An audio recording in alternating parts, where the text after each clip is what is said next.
Time says that the impression created by Moody's that the domestic economy is worthy of junk status is not true, but rather retrospective and destructive at worst. On Friday last week, Moody's downgraded Namibia's long-term senior unsecured and issuer ratings to Ba1 from Baa3 with a negative outlook. In layman terms, the downgrade means Namibia's creditworthiness has dropped, and therefore the country will be liable to pay more in interest rates as the country is deemed to be less able to honor its debts. In 2009, the U.S. Financial Crisis Inquiry Commission concluded that Moody's, Standard & Poor's, and Fitch ratings created a financial crisis in the U.S., which left about 15 million people without jobs, food, or shelter.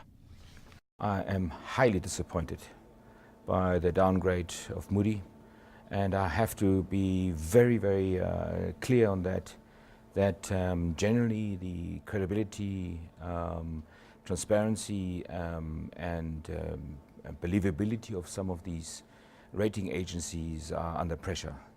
I think it starts back in 2008 and 2009, where already all these agencies have not been able to predict the financial crisis. In fact, it has been proven to a certain extent that they were part of making the crisis. It also means that investors will not be willing to invest in such a country, which could be detrimental to businesses, job creation, and economic growth.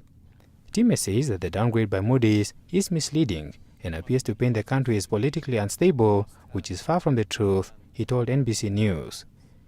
He says Moody's downgrade is highly unprofessional because it comes shortly after government introduced strict fiscal consolidation measures to cut costs drastically, which has proven effective. Again, I think the rating as has been done is highly unprofessional. It's either incompetence or with a hidden agenda. That's what I believe.